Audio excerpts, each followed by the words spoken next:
Continuando con el tema que estamos tratando, que básicamente tiene que ver con las técnicas e instrumentos de recolección de datos y las técnicas de procesamiento y análisis de datos en metodología de la investigación, nos estábamos refiriendo a los puntos que debemos tener en cuenta en la construcción de un cuestionario. Y básicamente estábamos tratando que debíamos determinar la forma de respuesta de cada pregunta, determinar la secuencia de las preguntas y evaluar y aprobar el cuestionario que se iba a aplicar. Y los tipos de preguntas fundamentalmente adoptan dos formas, una que es abierta y la otra que es cerrada. Normalmente se recomienda que las preguntas sean cerradas para efectos de facilitar el tema de procesamiento de datos a la hora de ir a tabularlos. Un instrumento de medición debe cumplir con los requisitos de confiabilidad, validez y objetividad. La confiabilidad se refiere al grado en que su aplicación repetida a un mismo sujeto u objeto debe producir resultados iguales. Ahí decimos nosotros entonces que cuenta con la confiabilidad, y a veces para poderse ratificar lo que se hace es aplicar un test y un retest, fundamentalmente para poder confrontar la validez de los resultados.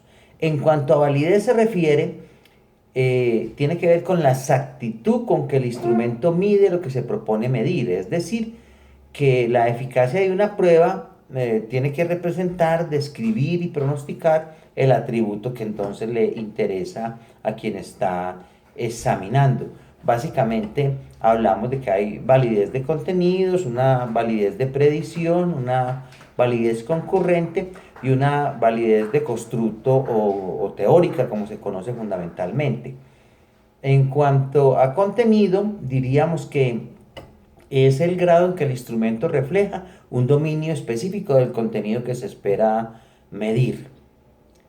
En cuanto a la validez de contenido, pues diríamos que básicamente tiene contenido, perdón, está validado el contenido cuando la medición arroja que el concepto que se está tratando realmente tiene que ver con el contenido que estábamos nosotros previendo que debía ser analizado.